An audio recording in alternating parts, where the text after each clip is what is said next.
Hello, guys. Welcome back to another episode of Oh Shoot. I'm your host, Cassidy Lynne, and we have a special guest on the podcast today. I'm joined by Charlie. Hello, everybody. So Charlie's joining us for the advice column episode, and yeah, it's been a while since he's been on the podcast. Yeah, long time no see. I hope you guys are doing well. Yes, they have been doing well. We've been doing lots and lots of learning and yeah. Just busy getting after it and growing. Busy getting after it and growing, truly. This is the first episode in my new podcast studio. So I'm happy that Charlie can be here for this momentous occasion. Yeah, I really love what you've done with the place. It looks fantastic. Thank you. Thank you. So I guess quickly, I wanted to talk about the process of making the studio, and then we can get into the advice. So if you guys didn't see, I did it on my Instagram. I also did a vlog about it, but basically we had 2 guest rooms in our house, and I flipped one of the rooms into a podcast studio. So I put up lights and a curtain and everything, and here we are. And got rid of half the furniture because we didn't need 2 sets anymore. And yeah, I just made the other room, the other guest room, just better, I guess. I just made it cuter. Yeah, we basically took the best of all of our furniture and kind of consolidated it into one room because we still had some pieces that were, as you fill out a house, you kind of have filler furniture that you don't necessarily love, but you just get it quick because you need stuff in a room to be able to have people over. So yeah, basically. Yeah, that's exactly what. So we just had a bunch of extra furniture. So yeah, it feels good to be in the studio, and you guys will see many, many more videos in here because this is where I'm going to record now. Yeah, and Charlie's been working on our basement this week. He got it one room painted and the floor painted and moved our workout equipment in there. So you're about to see buff Charlie. That's what he told me. This isn't my words, his words. Buff Charlie, we're going to see very soon. Well, it was just funny. We kind of went through a season where at our old house, we had been going to the gym with each other for a little bit at a different spot. And we got to this point where I basically got asked to never come back because I didn't actually have a membership there. We were just kind of freeloading on her family's gym pass. Yeah, we got kicked out of the gym. So long story short, we made our own gym at our old house. And by the time that we completed it, we only had that set up for 2 or 3 months. And then we literally moved here. And there was really no dedicated or developed open space for it. So it took some time to finally now, there was a lot of other things that came before it, but it took a lot of leg work to get the space opened up, get it cleaned, get it painted, get it renovated. And now finally, literally today, I just finished putting together the weight room in the basement of our house. So yeah. Actually, if you remember, if any of you watched the podcast pop-up party, one of the people that came was roasting us about the termites that we had. And apparently they don't have those in Minnesota or Wisconsin, wherever that girl was from. I can't remember off the top of my head.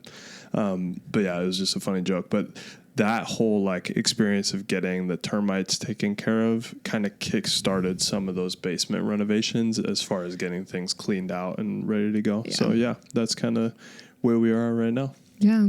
So we've both been in our DIY renovation era this past week. And now we're off to just being busy again. I'm traveling soon. We've got a family vacation soon. Oh, really looking forward to that. Yeah. So we've got a party tonight. We're just living it up. We've got a banquet on Monday. Yeah. We're just so busy, you guys. I'm just kidding. So let's get into the advice, shall we? Yeah, let's stop beating around the bush and get straight to it. Right. So you did say, Charlie mentioned earlier while we were prepping that he feels very far away from me in this podcast setup. If you're watching on YouTube, you can see we've got a whole table in between us. And I think I can't even reach her hand. Okay, right. So why don't you read the first one? Charlie's phone might die. not being a very responsible co-host today. Well, I was busy blasting my podcasts that I was listening to working in the basement all morning. So here we are. It's okay. I didn't know. Here's the first one. I shoot on a Sony a7 III, and you know how you can turn off the shutter sound? Well, I turned it off for the first touch/prayer in ceremony. The reception was in a low-lit barn, but I wasn't too worried because I can raise my ISO. Well, as the couple left and I took the last photo, I decided to look back on my day, and then I saw it. All the reception photos have shadow bands. Turns out, turning off my shutter sound to give the couple more privacy, I doomed myself. Like, how could I know? Why didn't I check my photos? Why didn't I know this? I'm just getting into weddings. It was my second one. I don't even know how to tell the couple. I've cried, I've bargained, I've had sleepless nights, and even checked if AI can fix it. Nothing. I don't know what to do. I feel horrible.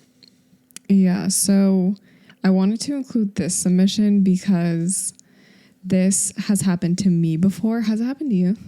Yeah, when I first got my A7 III, we stumbled into that pretty early on. Yeah, there was a time that I was shooting in this barn. Did this person say they were in a barn? Yeah, I think so. Yeah. And sometimes with the frequencies of the lights, like if they have string lights or whatever, it creates banding in your photos. And there's nothing worse than that. And so the only thing you can do to fix it is in the moment.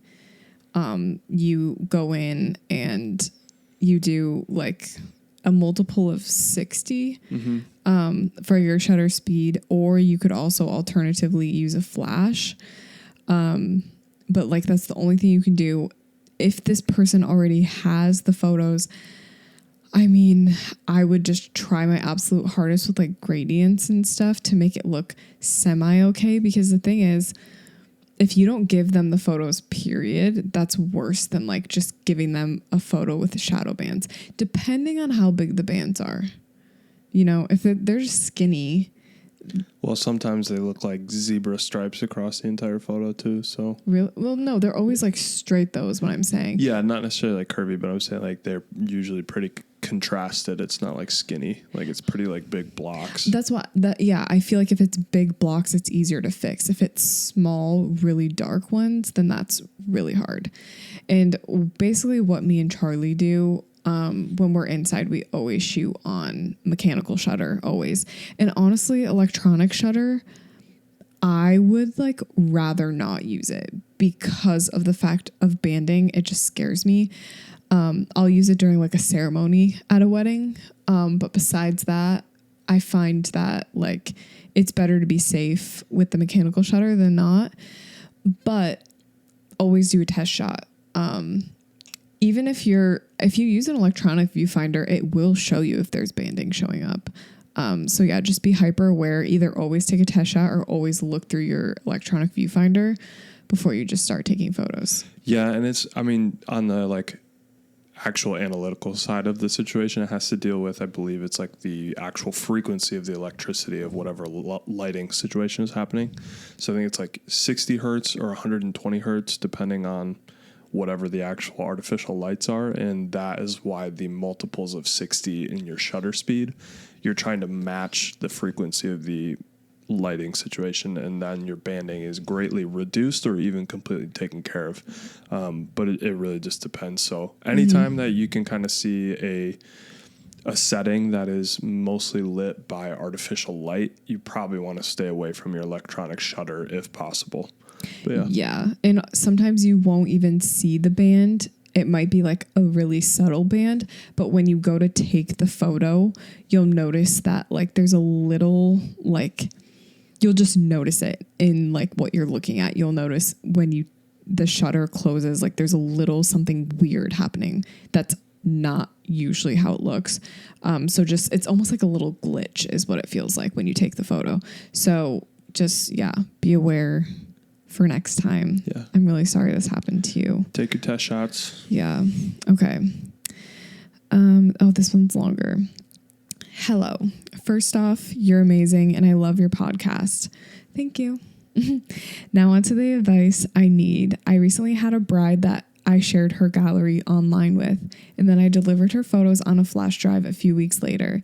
She then proceeds to tell me that she hates the photos and demands a full refund. She told me that I was unprofessional, awful, and said my photos looked like they were taken off of my phone.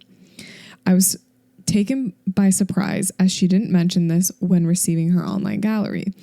I asked her to send me the photos that she didn't like and the reason why, and it ended up being less than 30 photos, and she didn't like the fact that some were bright and didn't like the way that her dress sat in some of the photos. I re-edited what I could and sent it back, and I did refund her the deposit back. I offered to send her gallery to a different editor, and she said that I was unprofessional because I was trying to get rid of her photos and give them to someone else. It took me almost 2 weeks to even give an answer on what photos she didn't like and what photos she liked and why she liked those. So that way I could kind of compare. How would you handle the situation, and any advice if this comes up again? Run. I mean, it just sounds like this person is searching for any reason to hate the photos. Yeah. I mean, also trying to just get their money back too. Yeah. Like they might just be nitpicking to get their money. I actually think it's really smart that this person asked which photos they didn't like and why. So then you can figure out exactly what is going on. Because ultimately, like, yeah, it seemed like not that many photos she was unhappy with. Yeah, especially if it's only 30 out of what could have been like a 2,000 photo gallery or something like that. Yeah, 2,000 photos is crazy. I have no idea. I'm just like it's saying like stuff. 1,000 Sure, for whatever. a wedding. But like here, when people hate the way that they look in the photos, I feel like that's not really your fault. Like maybe a little you can help them out with angles a little, but like you don't like the way your dress sat. That seems like, okay, well, who picked the dress? They did. Well, was it while she was wearing it, or was it like a stage photo of just the dress? I actually don't know. It didn't say. She didn't like the way that her dress sat in some photos. I'm assuming that just meant like on her. Yeah, during the day. Yeah. So, if you ever come across this situation again, I mean, what you did was good. Like just being like, hey, what's the matter with the photos? Can you like explain it to me? But also explain like the unprofessional thing too. I know she said like, because I was trying to like give the photos to someone else to edit. But like, that's where it's like, okay, they're just searching for anything, because some people would be really happy that you would send your photos to someone else to do it like a professional. I don't know. It's just, they're really grasping on nothing. I mean, it sounds like you're really doing your best to problem solve during that situation with trying to outsource or find somebody that could help maybe save some of those photos that this individual was not really happy with. But I don't know. To me, it just kind of sounds like that customer was really just trying to get their money back, or even if they didn't necessarily love the finished product, it's very unreasonable to try and have them go back and be able to refund the entire amount of money. Yeah. Like that's just completely unreasonable. Yeah. I think what this person did was probably like the best thing they could have done. Yeah. It was a good compromise for sure. Mm-hmm. Yeah. All Let me right. see where the end of that one was. On to the next. Okay. Here's a little bit shorter one. How do you deal with really awkward clients? Like, I mean, truly odd. We won't really talk to you during the session, are awkward in front of the camera, all that. I've been doing this for a long time and can usually warm people up, but I've had a few times that they just don't warm up. I think, I don't know, like, because even like the nicest person ever, like just sometimes does not mesh with a certain type of person.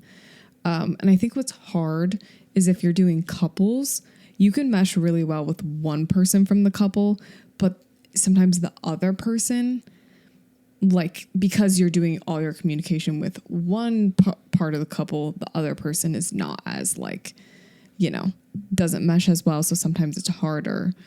I feel like I had this year where it just felt very forced.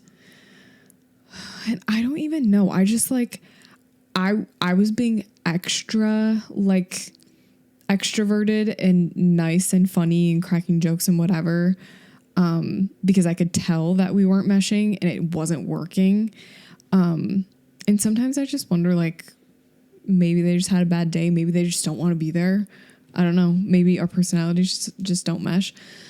So I don't really know what you would do, because it's like, sometimes it's just a personality thing, you know?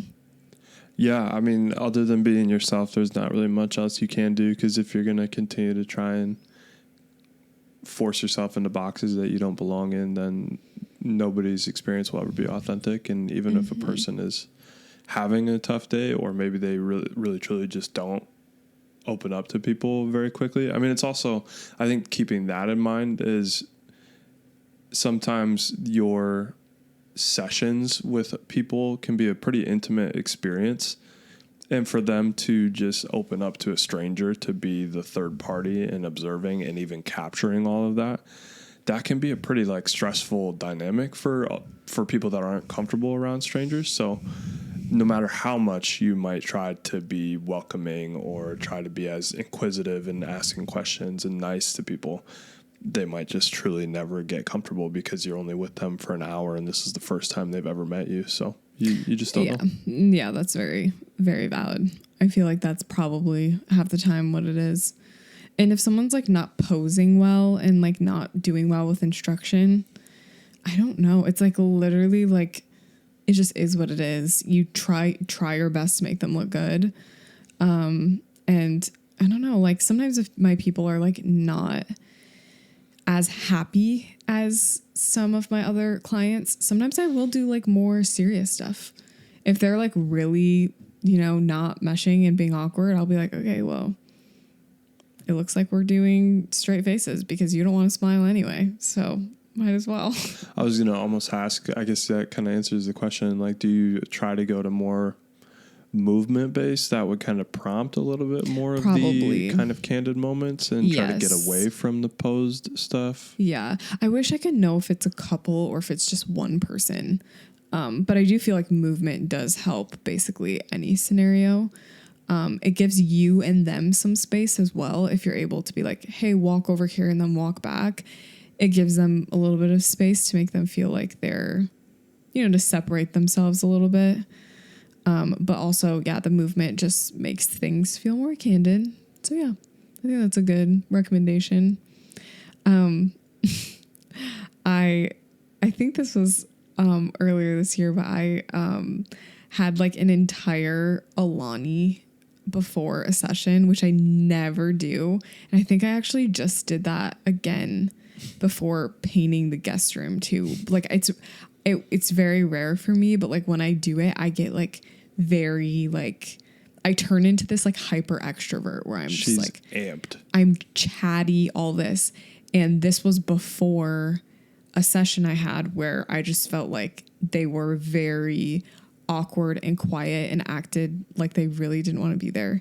And so I was hyped up on an energy drink, really like chatty, mixed with the fact that it felt like they didn't really want to be there. So I was like cranking it up even higher. And I remember coming back and being like, Charlie, I don't know what just happened. Like I was so chatty, but it got me nowhere. And it was so awkward. And I don't know. At the same time, your mind might have just been racing because you were so amped up and energized that maybe the session was completely fine and you were just like so far ahead of yourself the entire time that you felt like they didn't receive it well. But in reality, it could have been really smooth. Yeah. Well, I was really struggling because I would like put them in a pose and then like I would be like shooting.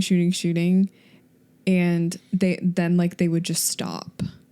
Or like I would be shooting and I would be adding on to the pose. And instead of them staying in the pose, they would literally just like drop their hands immediately. And so I'd have to be like, oh no, like go back to what you were doing. And I would tell them like, keep doing the pose until I tell you to change. And then they like wouldn't listen to me. And so it was just really hard because it was like, that to me was the body language that was telling me that they just didn't really want to like do it, you know? I don't know. So weird. Okay, moving on. So basically, I get a decent amount of bookings, but unfortunately, a lot of them, or basically all of them, either cancel last minute or ghost me the week/day of. I even show up to shoots and I've been ghosted at shoots. It's incredibly frustrating and I'm longing to know what I'm doing wrong. I have a contract, I take deposits, I have reminders set out, and it's just not adding up. That's so interesting. It's really weird, actually. The fact that it is happening like multiple times. I'm wondering if it's like where you live. Or if it's the price range that they're charging. That you're in. Because, yeah, you might be taking deposits, but if it's a $25 deposit, yeah, I'm willing to lose $25 if I have something come up. I was just going to say, if people don't pay enough to the point where they actually feel committed to, like, feeling bad about losing that money. Yeah, I mean, you don't want to just lose, like, $25 or something. Right. I'm not trying to say that, but if it's someone actually paying $100 for a deposit, they might think twice about just canceling on you. And here's my thing. Why are we complaining about keeping people's deposits when they don't show up? Like, why? Okay, like, free money for you. It is definitely a nuisance because you're kidding. Like carving that time out. Yeah, I'm kidding. No, I know. Like a little extra change in your pocket that you get to keep, but still. It's annoying because if you are trying to like build up your business, like you want the photos in your portfolio more than that money. So what do you think, like, the different variables that it could be? Like, the price range that they're charging? Yeah. Price range. You said the area that they live? It could be location. Like, people, like, don't value photos that much, or they potentially aren't taking you seriously. It could be part of your communication as well. It could be a little too chill. Maybe if you're younger, maybe people don't take you as seriously. Which isn't something you can change. It just sucks. Let's see, what else could it be? I mean, it could be, I don't even know, like that. Yeah, I think those are probably the main things. I honestly, if you could, I would try to ask these people, like, why, like, hey, like, I know you didn't show up. No big deal. Not going to hold it against you. Just kind of wondering why. I know this person said that they have people that are quite literally ghosting them, so I doubt that you'll get an answer. But, I mean, why people cancel and don't care about getting their money back is beyond me. Like, if I'm paying for something, I'm showing up. Yeah. I don't know. Yeah, it's interesting. It's very weird. Okay, on to the next. You guys always need advice, need some good advice. These are good so far. I'm finally getting started on booking weddings. I have no idea on how many images to put in a wedding gallery.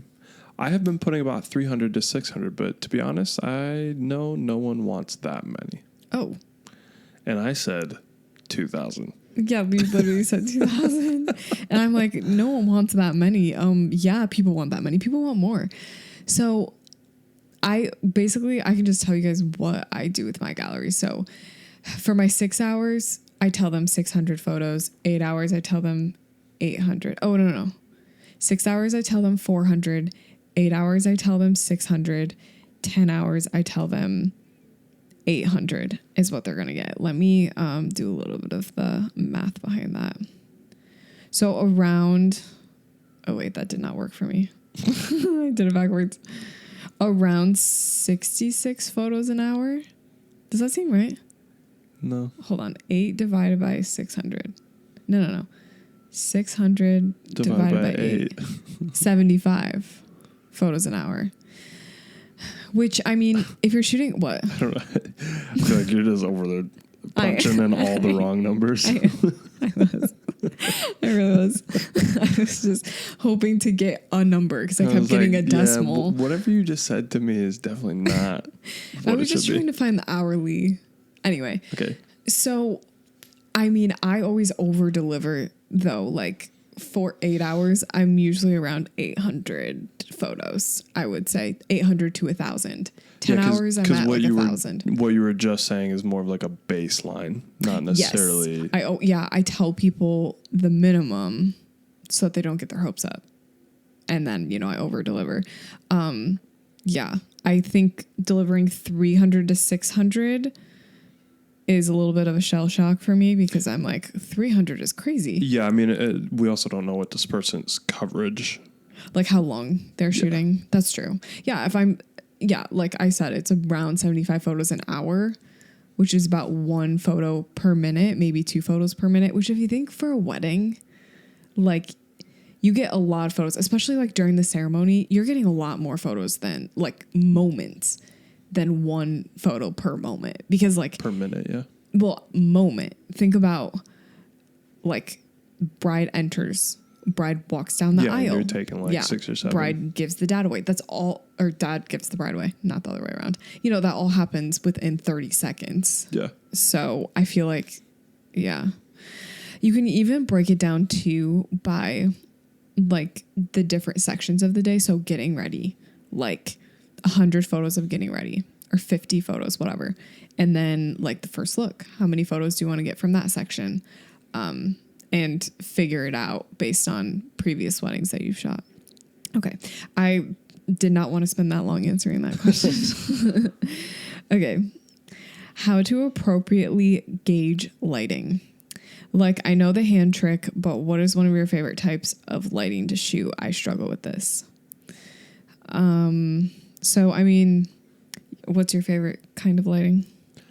The only thing worse than taking too many photos while you're shooting is getting home and then having to edit all of them. Here's some ways to speed up your editing workflow without losing any quality in your work. Today, I want to introduce Aftershoot Edits 2.0. You can experience the most consistent edits straight out of Aftershoot. One of my favorite things about Aftershoot is their upgraded white balance and exposure AI models. Even if your lighting varies during your session and you have a lot of drastic changes, Aftershoot's able to instantly fix any blown out highlights, murky shadows, and overall, this feature allows you to have balanced photos no matter what your lighting conditions were. Another way to speed up your editing workflow is by using AI masking in Aftershoot Edits 2.0. This feature allows you to selectively edit your images through masking. With AI masking, Aftershoot can automatically select your subjects and adjust them to really make them pop in your image. Another great way to save time while you're editing is to use Aftershoot's advanced cropping and straightening. This tool allows you to customize and select any aspect ratio, and it even automatically crops in your photos so that the focus is more on your subject.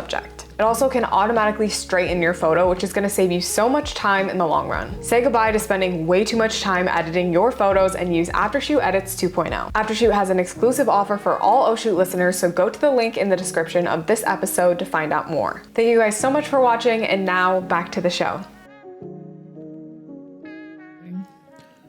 Well, I mean, it just kind of depends. There's so many like stylistic things when it comes to lighting, and I feel like we've recently had a lot of conversations about learning how to shoot in different styles of lighting and what you prefer, what you can work with.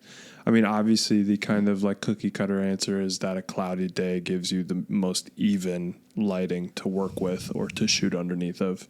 So that way you can kind of be flippant with the direction that you're shooting. You're kind of getting the same look from every angle. But we had some really interesting conversations with people about shooting in harsh lighting and being able to get some really creative looks and things that just are much more dramatic and can give you better opportunity to get more, what's the word I'm looking for? Editorial types of photos, things like that. So it really just depends on what style you want. If you want things that are more classic, I would say you're looking for shade, looking for overcast, trying to shoot in spots that are evenly lit. But if you're in a part of the day where you're able to do more posing and kind of get that more editorial look, then harsh light can be really cool and give you some cool effects that you can mess around with your couple. But so what's your favorite kind of lighting? My favorite? I think my specific favorite lighting is when I'm able to shoot on a long focal length, because I started out on 85 was my first lens I bought when I started shooting with Cassidy. And I love when couples are backlit on a really sunny day. So it's very bright. Backlit from like golden hour, I guess. And I love like shooting with sun flares and things on a long focal length where the couple's in focus, but you're getting a lot of light refracting off of the lens and stuff. Yeah. I knew that was your answer. That's definitely my favorite. Yeah. I personally have been liking like an hour before golden hour or right after the sun sets, like the blue hour. Blue hour. But I think when you're dealing with harsh lighting, sometimes you just have to embrace it. Because if it is bright and sunny, there's not much you can do. And sometimes it's boring keeping your subject backlit. And what I found is I really like uneven, like lighting from the side with a bright sunny day, because it adds more color and it adds more dimension, which I think is really interesting visually. So, I mean, how do you appropriately gauge lighting? I think sometimes you just have to move your subject around and see what you like. Move them around completely 180, 360, like get them in a circle, see what you like, and don't be afraid of lighting. I feel like right now, photography is very accepting of all lighting. I think in previous years, it wasn't. Everyone was kind of expecting the same type of lighting, like you said, backlit or evenly lit, overcast. But now I think people are experimenting with different lighting. And sometimes the different lighting is more interesting than others. Like if you're shooting at night in street lights, like that can be more interesting, truly. So, yeah. Did I read that one? I'm the next one, yeah. Oh, yeah. Have you ever had to go through a transition in which you're changing your editing style? I've historically been a very warm photographer, but am starting to really enjoy a more true-to-life / moody edit that's not as bright and yellow. I'm worried about, A, how that's going to look on my Instagram grid, and B, clients booking me thinking their sessions are going to be super warm, and then they're not as warm. Would you just gradually start editing your photos a little less warm and bright, or what would you do? Thanks in advance. This is funny because I think we're our own enemy when it comes to this. Like, I think the person that is going to give you the hardest time is yourself, because you think that your clients are expecting one thing, whatever. I mean, if your clients book you with a certain look, you definitely should carry through with that look. But I think you being so concerned about what it's going to look on your grid is just so funny, because it's like, just post it and then keep that editing up consistently, and eventually it'll start to all look the same and look good. Now, if your style is so warm, like literally so warm, you might want to archive some things, but you can do like a gradual thing on your feed. I mean, I think with your current clients that booked you really, really warm, I do think you can gradually turn that into something that's like more true toned with whites, but you maybe keep like warmer skin tones or something like that. But I do think sometimes people don't realize it, but like clients, their preferences are also changing, because most likely it's because what's currently in style is more true to color. So I think everyone is shifting, not just your clients, but your clients are shifting as well, So, I do think that's the case. I do think that there are still some people that are very much like drawn to certain styles and want it to be that way too. So. And that's fine. That's fine. So, I mean, for me, I think I've shared this before in the podcast, but I basically went from my Honey Boba edit to my Matcha Glow edit, which was same exposure settings, but like kind of like looked the same, but then the colors were what kind of shifted, and it still was warm in the skin tones, but it was like the greens are more true to color and stuff like that. And then I shifted from Matcha Glow to more of like my Creamy Dreamy edit, which took on like more of a film look, and then that turned into Satin Summer, and that's kind of where we are. And I've never I only have had one client say, hey, I liked your Honey Boba edit. This was like 2 years ago. She was like, I liked your Honey Boba edit. Could you edit my gallery with that? And I was like, yeah, totally. And it's so easy. Like, absolutely. Yeah. So if you're afraid of it, like maybe ask your clients what they would prefer. Yeah. And you could show them side by sides and let them pick. Honestly, I think transparency is the biggest thing because there's nothing wrong with your own work evolving as you evolve. I mean, you're going to continue to get into new things over time. And it's good for your work to be influenced by that and continue to grow with you. So Yeah. I think as long as you're transparent about that process with your clients, then people really shouldn't take issue with it. I agree. Okay. I'm about to go full time into photography to give it all my attention. Can you recall your first couple of years and how you started booking frequently? I'm afraid I won't have enough shoots throughout the year to really pay myself. What's your biggest tip on consistent bookings? I think this is like a big fear that a lot of people have when they go full time. They're afraid that like they're not gonna book as much. Mm-hmm. So the question was, can I recall my first couple of years and how I started booking frequently? So, I mean, for me, my first couple of years full time were basically riding on, I feel like, my previous weddings that I had shot when I was like part time. So like my work and my Instagram and also like through local clients referring me, basically word of mouth. So I think it was a pair of word of mouth and like Instagram that got me my first couple of years of booking full time. I mean, when I first started booking weddings, it was like the Knot got me a lot of bookings. But when I was full time, I think it was because I had been shooting for like 2 years of weddings on my own while also being part time. I was like building my word of mouth and building my portfolio. And I mean, I think I did a lot of like hashtags for like specific locations on Instagram and stuff, and did a bunch of like videos like highlighting specific venues, and I did a few blogs and stuff which got me bookings.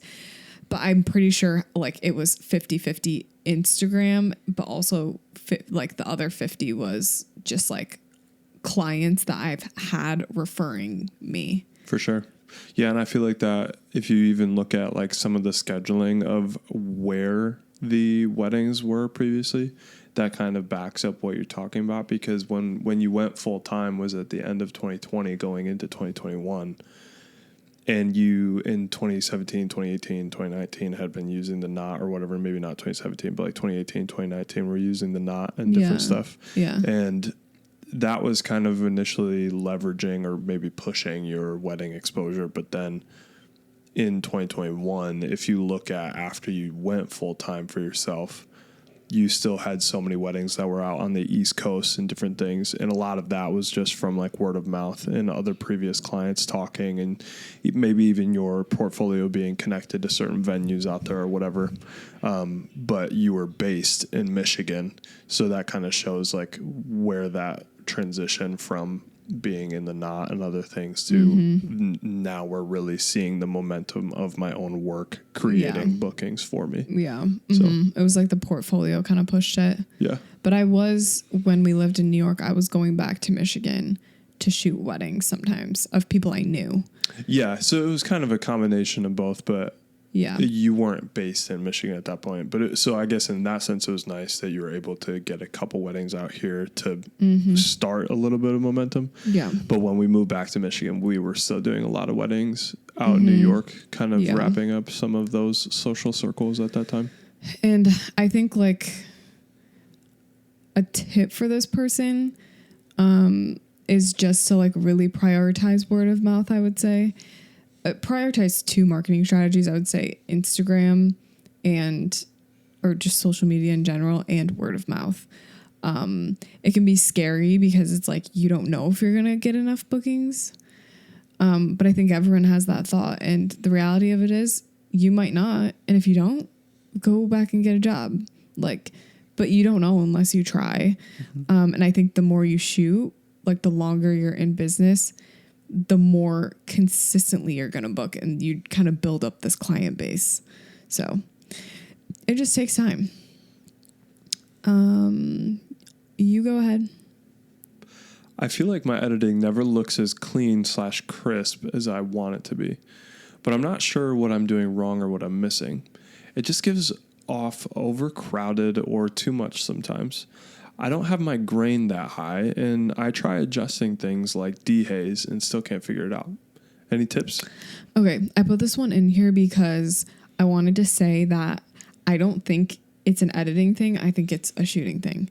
So like if your photos feel too busy and crowded, it's usually composition, right?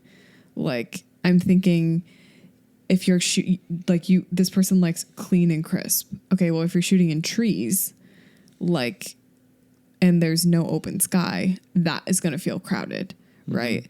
So I'm picturing like maybe switching up your location. Also think about your lens as well. If you like clean and crisp, a lot of the times if you shoot on a wider lens, like the busyness of, let's say in trees, like leaves and stuff, the busyness of the leaves, because you're at such a wide angle, like even if you have a low aperture, you still really see those leaves. Whereas a longer lens blurs them out and really makes your subject really clean and crisp. So that would be my feedback. Do you agree? Yeah, that's interesting that your mind went to that direction, talking about composition in the shooting rather than in the post work.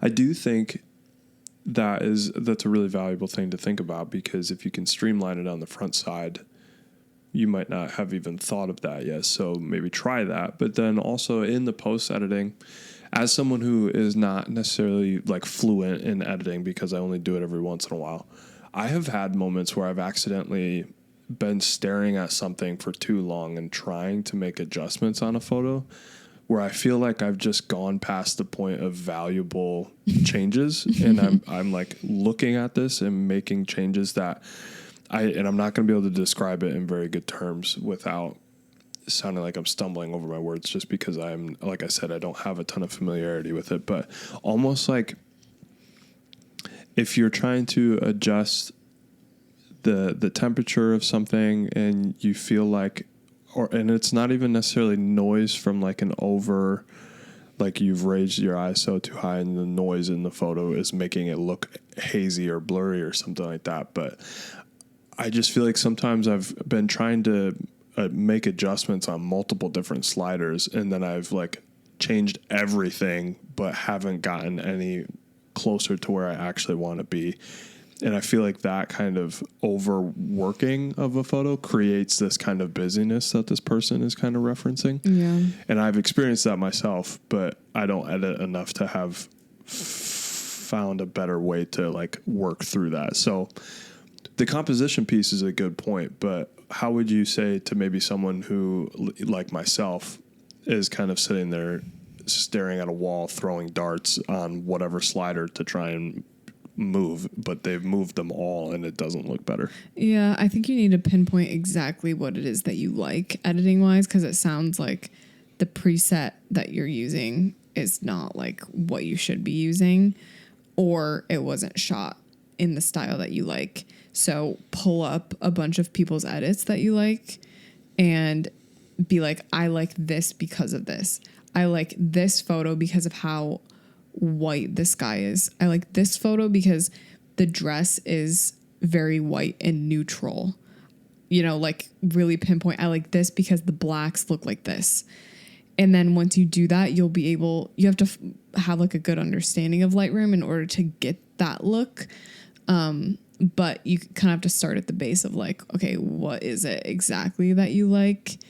And most likely the preset you're using is not like gonna be what you like. Yeah, it's just super helpful. Yeah. And if you edit a photo too far, literally it's like you almost just have to like reset it and start over, or just go away from the computer real quick and come back. Yeah.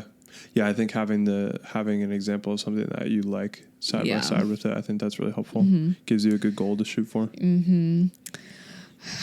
How to get the right focus in very fast situations, especially when the eye autofocus is not doing the right job because there's too many people in the picture. For example, the entry of the bride at the ceremony. So my recommendation for this is what I did when I used to shoot sports like soccer, I would put the focus just right in the middle of the frame. Because it was like no matter what was happening. I also didn't have autofocus then. I was shooting on a DSLR. So I was like, put focus right in the middle of the screen, and then I'll crop it however I want afterwards. But I know I need to get the focus in the middle. So that was like the easiest for me because it was really fast paced, and it was just like grab the shot, get the subject in the middle. I'll figure it out after.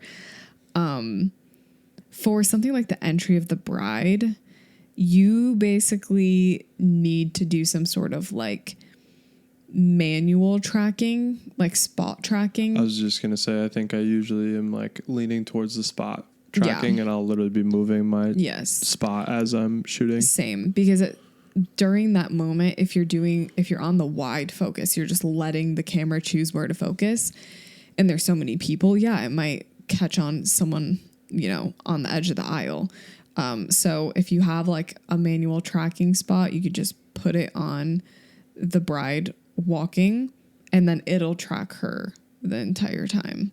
Yeah, and I think like you can keep your eye autofocus on in those situations sometimes, but you still want to like release your shutter and keep moving your spot focus, and then like recapture that focus as you're going. Yeah. Mm-hmm. And that kind of helps the camera along in terms of it's still using its really cool technology and helping you, but you also are resetting your focus spot at the point where you want it to be in those moments where it's going really quick. Mm-hmm. Yeah. So that's good advice. That's what I do. Yeah. All right. We have time for one, maybe two more. Okay. This next one's kind of long, so we'll see after this one. Okay. So I am raising my prices in the next month. The wait is I want to refresh my website at the same time. So I had a bride inquire, and I got the vibes she was picking me solely based on price. The reason this felt like a bad thing is because she said she wanted to prioritize her content creator over her actual photographer. Said things like she doesn't want my camera all in her face while getting ready since she'll have a content creator. Asked what the price would be since she doesn't need me for the whole day since she has a content creator. Ma'am, I get it. You have a content creator. I had already told her the price, but she says again, well, what will the final price be since I don't need you the full day and we're on a budget?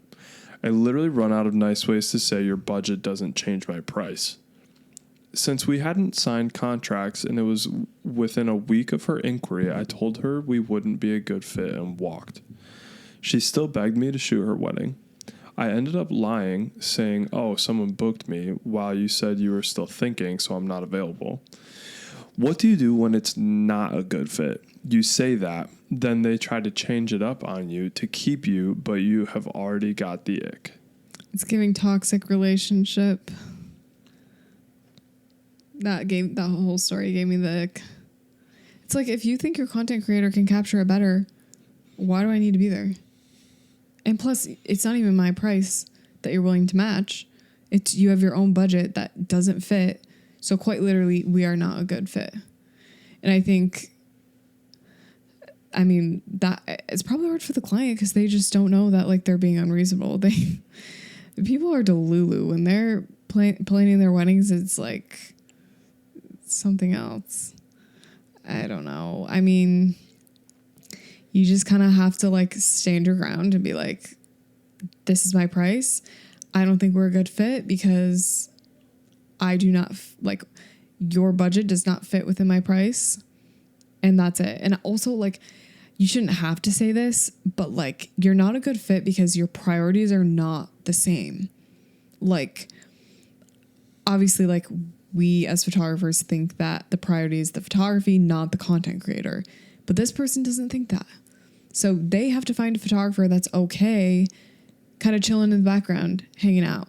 And some people just don't work like that. Some photographers are not like that. And I'm not like that. So I would be like, yo, it's not for me. Yeah, it's just interesting that they kept thinking that because they're putting you in tandem with another vendor, they automatically get the right to be able to tailor your services to their situation. It's like they think they're doing you a favor. Yeah, which in a sense, you just really got to be clear to them that my services and packages do not change based on what other vendors are there. Yeah. And that's all I can tell you, because my prices are not going to change. Yeah. Yeah. It's really hard when you're like a people pleaser and you want to just like be a yes man, but it's like you need to be a no man. Like, it's really hard to just tell someone no when they want to work with you. But like, this person literally didn't want to work with them, and then all of a sudden they did. Yeah. Like, I mean, thanks. I'm flattered that you love my work and you want to work with me, but these are the costs for my service, and it's not going to change because you have another vendor there that's covering the same thing. yeah. Okay. I've got one more. I'm going to pick which one is the best one out of all these. Okay. Hi, Cassidy. How do you prevent your clients from texting you on your phone number? Sometimes for discovery calls, I do phone calls instead of Zoom calls. I always send the proposal via email and keep communication through email. However, some clients will end up texting me instead of responding to my emails. I will literally send them a question via email and they'll respond via text.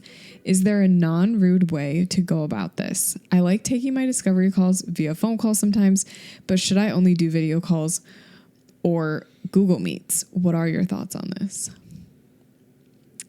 I have zero input on this because I have literally no contact with the clients until I'm in person, face to face with them. Right. But right. Charlie's like, I'm a passenger princess. I don't handle any of the details. To the point where it has literally put me in some very funny scenarios because I had no idea the context of certain scenarios and walked completely into things that I should not have said. I try so hard to prep you. Like, before, I'll tell him the rundown of everything, and I'll literally, when I find out tea or something, or like this person doesn't like this person, I'll go to Charlie and be like, just so you know, do not recommend that this person hop in the photo, because he's always like, oh, hop on in. And it's like, no, we don't talk to dad. Dad is not getting in the photo, Charlie. No, but there's like a very specific scenario that I'm referring to. No, I know. We've told it on the podcast. Did we tell that? Yeah, I think so. Okay. Well, not being told that this couple was not telling the rest of their wedding that they've already eloped. Oh no, I don't think we told that one. At a wedding that they were getting married at, that we traveled for like a destination wedding. Oh no, I didn't. And the couple already eloped ahead of time to like take care of paperwork and whatever have you they needed to get done. So I'm with the couple and like two of their best friends that are traveling with them for this destination wedding. And I run into them before we are scheduled to start our coverage or do anything with them. So I'm just trying to be kind and like talk to them. Charlie's by himself in the elevator. In the elevator, with the couple I and run their into friend. the four of these people. And I bring up like, hey, did everything like go well? The elopement, like you got all your details like squared away, whatever. I don't even remember how it came up, but it was natural because I'm not weird when I'm talking to people. Like that's usually my job, is talking to people and getting them to like open up. Regardless, I bring this up, and very quickly the bride kind of like looks at me and is like, oh no, like you must have gotten us confused with somebody else. Like, no, we didn't elope or anything like that. So I just rolled with it. I was like, oh, you know what? I'm so sorry. Like, we are talking to so many people all the time. I probably got your story confused with someone else. But anyways, like, how's the last couple of days been for you guys? Blah, blah, blah. Conversation goes on. And I go back to Cassidy on the other side of this resort that we were staying at the time. And I tell her, and I look at her, I'm like, did this couple end up actually eloping previous? Because we talked about that. Yeah. And then Cassie's like, yeah, but they weren't telling anybody. And I was like, oh, really? The couple eloped and they weren't telling anybody. Don't you think I should have known that? The thing is, like, I just don't. You think that these conversations that we have in private, where I'm telling you details about people, that, like, it's just, like, butterflies and whatever, like, everyone can know these things. And, like, if it's a secret, I try to tell you, but, like... Yeah, but you miss, like, the most important secret. What are the chances you run into the couple in the elevator and you blab like in front of them when you're with them for literally 30 seconds. Come on, Charlie. I will say yes. Okay, sure. My bad. I should have told you, like, but I didn't really think about telling you because I was like, oh, it's not really going to come up.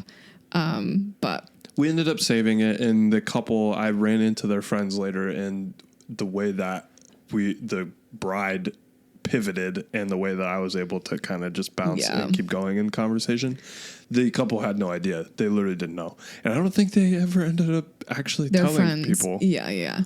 Regardless, what was even the submission? The question is getting back to client communication and texting you personally. So I was just trying to say, I literally don't talk to people. So this is Cassidy is the only person that can give info on this. So, I mean, ultimately, I know it's hard for you to text people, but sometimes it is easier for your clients to text instead of email.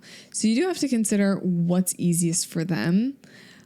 Although email might be easiest for you, is texting, maybe easier for your clients. Everyone's different. You don't have to adapt your business to your clients. That's fine. I sometimes do. But if your client does text you, let's say you email them something and then they text you, text them back and be like, hey, happy to answer this question. Just so you know, I don't respond to text well. Like, email is the best way to get a hold of me. If you have any future questions, please email me. Don't text me. Literally just that. I think at the end of the day, sometimes it's like, okay, whatever, they texted you, it's okay. If they are texting you and then now they're bombarding you and now they won't leave you alone, okay, yeah, you need to send them the text of hey, texting isn't a great way to get a hold of me. Personally, sometimes it's fun when your clients text you. You're getting the inside scoop. They're sending you pictures of their dress. I'm like, okay, that's kind of cute. But it depends. Yeah, I think context really matters too. Because if it's a proposal and it's the fiance, right? That's just hitting you up all the time. I think too, if it really is that big of a deal to you, only do video calls. Or if it's that big of a deal to you, get a Google phone number. So there are solutions. It would be good for you to do video calls anyway, so then you can visually feel people out, body language and stuff. But yeah, I mean, it is what it is. Any other comments, Charlie? No, I think I'm all set. Cool. Well, that's the end of our advice column episode. Thank you guys for listening. Our dog is barking, so please ignore. But thanks for being here, Charlie. Yeah, it was great to be back with you guys. Yeah, and we'll see him on probably some more submission episodes in the future. So stay tuned for that. Make sure to comment if you like this episode, subscribe, watch us on YouTube, all that good stuff. We'll see you next Monday.